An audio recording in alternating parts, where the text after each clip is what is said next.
sudah datang ke sini untuk bercerita. Nah tadi sebelum ke sini kita dari mana? Dari kelas di belajar apa? Oke. Sebelumnya kami mengucapkan terima kasih sekali lagi sudah datang ke sini untuk melaksanakan konseling hidup. Nah sebelumnya kita tahu tidak apa itu konseling hidup.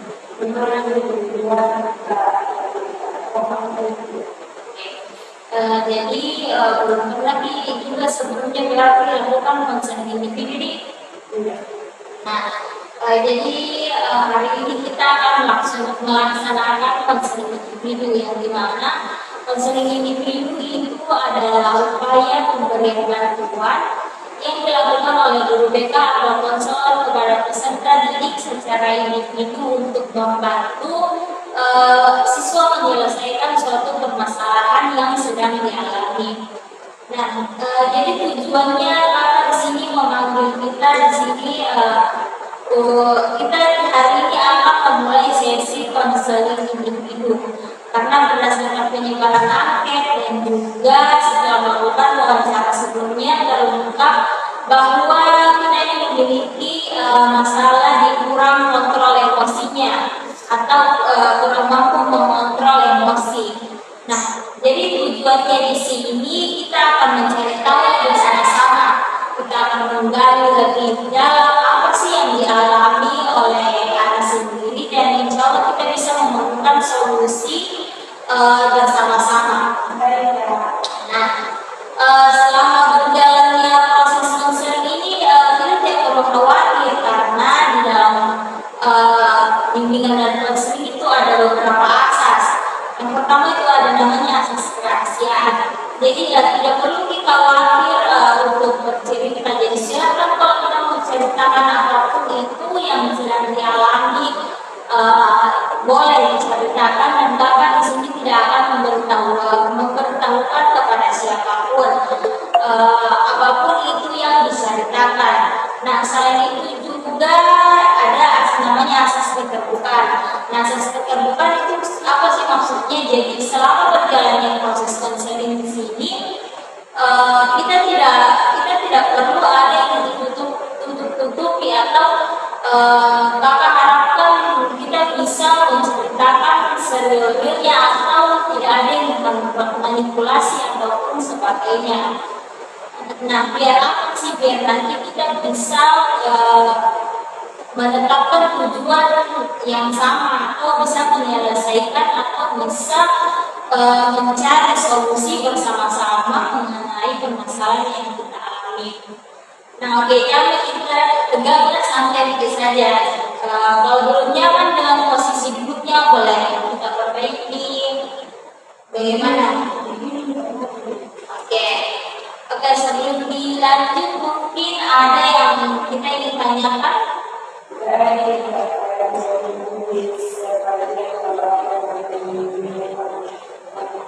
Oke, nah berdasarkan asesmen dan juga wawancara yang sebelumnya sudah dilakukan, anak ini punya kesulitan mengontrol emosinya. Bisa kita ceritakan dulu bagaimana sih bentuk atau bagaimana sih masalah kontrol emosi yang terjadi? Jadi kalau orang yang belum ya tapi masa dari mungkin biasa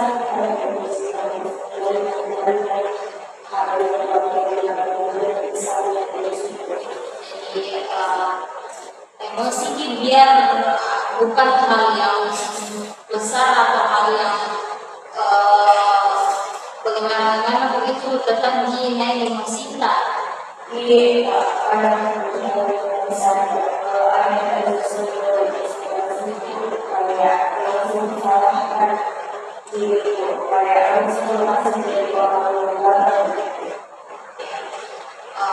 anak ini kalau nilainya tidak sesuai dengan ekspektasinya bisa menimbulkan emosinya juga dan merasa bahwa tidak berguna diri kita begitu.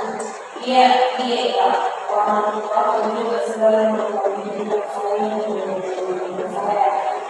Jadi kalau seorang yang berinvestasi, saya masih baik, apalagi kalau saya karena dari tidak bagus, saya langsung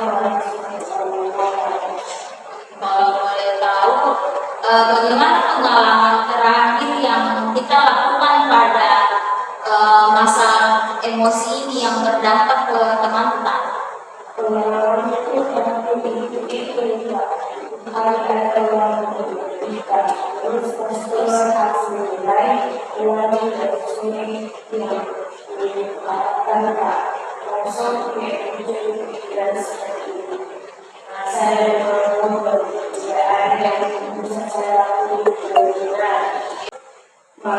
Terus sendiri suasana marah sampai kayak ganti buku terus tidak bicara lagi. Jadi seperti itu, bahkan teman yang niatnya baik dengan kita, malah kita rusak suasananya dengan emosi.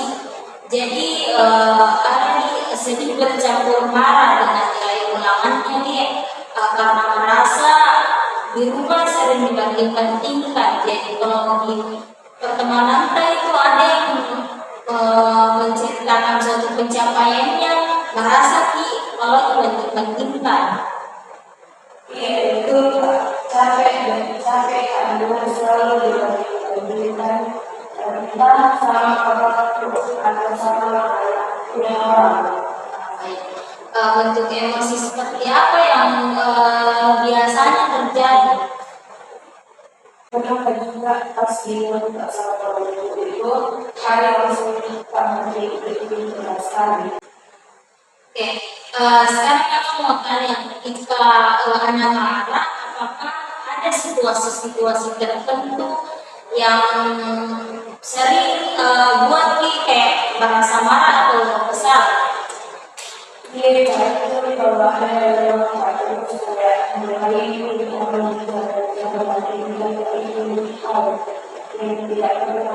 tidak disukai, makanya kalau diberikan dari hal-hal yang dibandingkan sama orang sekitar. Jadi kayak lebih baik menghindar dia. Kayak kakak paham sekali perasaan dari anak. Bagaimana perasaannya anak ketika emosinya itu mulai muncul? Kayak tiba-tiba orang kayak sendiri Berarti tiba-tiba jadi oke, kakak senang sekali anak sudah berani berbagi bercerita, berbagi perasaannya. Terima kasih sudah mempercayakan hal ini kepada kakak. Nah, dalam sesi ini kita akan bekerja sama untuk membantu kamu mengelola perasaan yang membuat Anda ini merasa cemas, merasa marah. Nah, ini akan kita bicarakan bersama-sama. Dan juga tidak perlu khawatir karena kita akan tetap menjaga kerahasiaannya dan kita akan bekerja sama dengan tenang untuk memahami perasaan perasaan ini lebih baik lagi. Nah, kita akan mencari tahu apa saja sih akar permasalahan dari masalah yang kita alami ini. Nah, perlu kita ketahui juga nanti dalam penyelesaian masalah ini itu kita akan menggunakan yang namanya pendekatan activity, yang dimana akan membantu kita untuk melihat bagaimana sih cara berpikir kita bisa mempengaruhi perasaan dan juga tindakan kita. Nah, salah satu teknik yang akan digunakan adalah disparity, yang dimana kita akan mencoba menguji pemikiran yang mungkin tidak irasional atau berlebihan. Oke, sekarang kita akan mencoba bahas dulu perasaan tak. Bisa diceritakan lebih lanjut tentang momen ataupun kejadian tertentu yang membuat Anda ini merasa marah atau kecewa baru-baru ini? Jadi macam orang kayak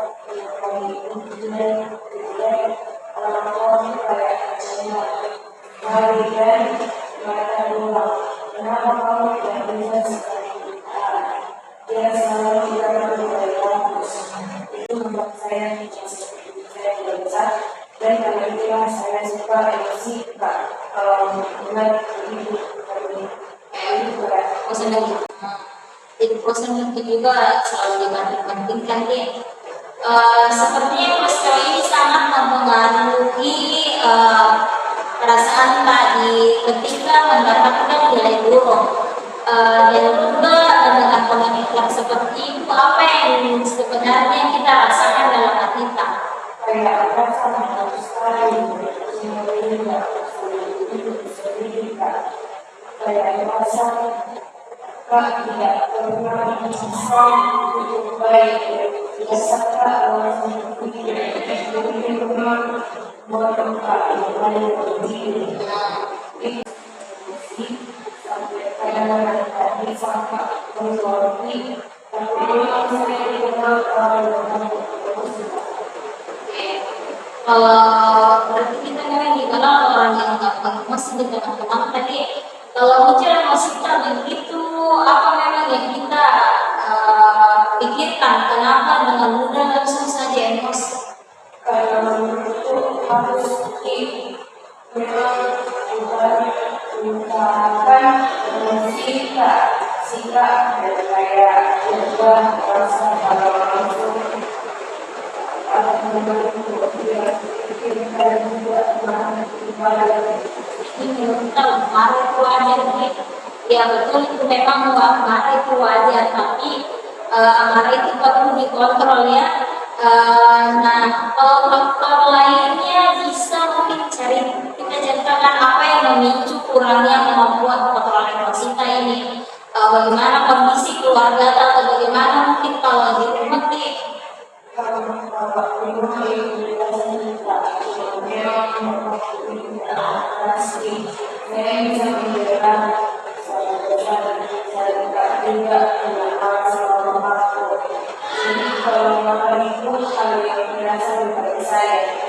Kalau boleh tahu, pernah tidak ada tragedi atau situasi yang mana kita itu muncul emosi tadi rumah?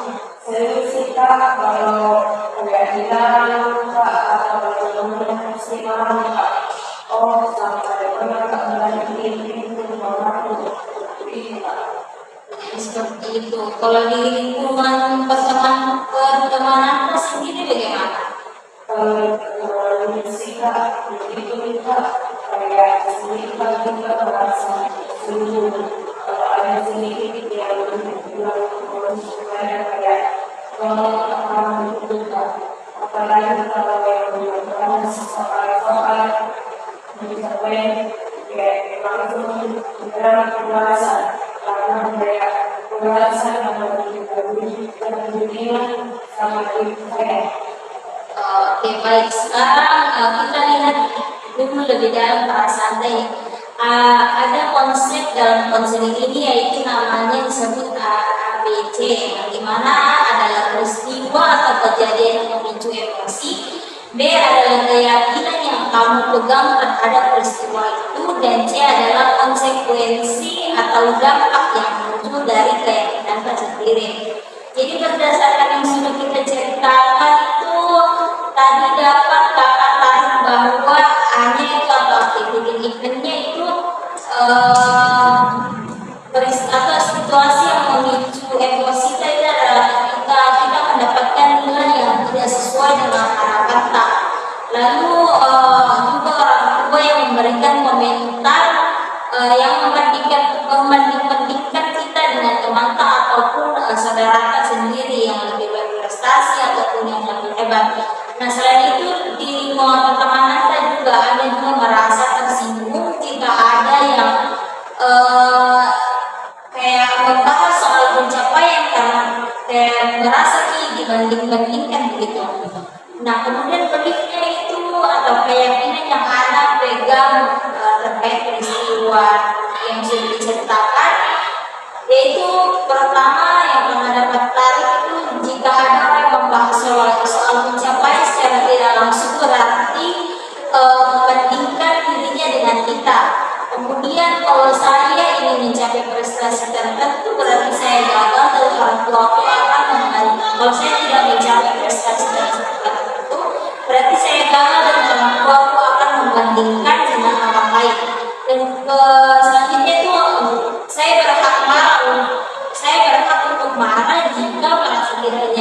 dengan perilaku atau perkataan orang lain. Walaupun tidak langsung berarti itu tetap dapat menyinggung saya. Dan juga kita sudah terbiasa dengan marah, dan juga kalau misalnya kita melampiaskan emosi kita itu merasa lebih begah gitu. Nah, dan konsekuensi atau dampak dari emosionalnya itu yang pertama emosi, yang mana kita mudah marah, mudah kecewa, frustasi, dan berbagai macam itu terhadap diri kita sendiri. Nah, perilakunya yang cenderung itu ada lebih menghindar atau mengekspresikan kemarahannya itu secara berlebihan. Nah, seperti membentak temannya yang berusaha menghibur, membanting pintu, dan menarik diri dari situasi sosial. Jadi keyakinan-keyakinan ini tuh memicu perasaan marah dan kecewa besar, yang dimana membuat Anda sendiri ini menarik diri dan marah kepada orang lain. Ya, itu.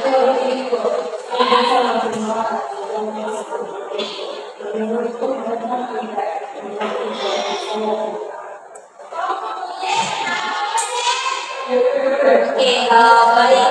Kita kan sudah mengidentifikasi analisis ABCD-nya. Nah, pada pertemuan selanjutnya kita akan mencoba menggali lebih jauh lagi tentang hal yang kita sudah bahas sebelumnya. Dan kita akan lihat lagi bagaimana sih pikiran-pikiran yang muncul berdasarkan apa yang sudah kita ceritakan sebelumnya. Oke, baik, untuk hari ini mungkin sekian. Oke.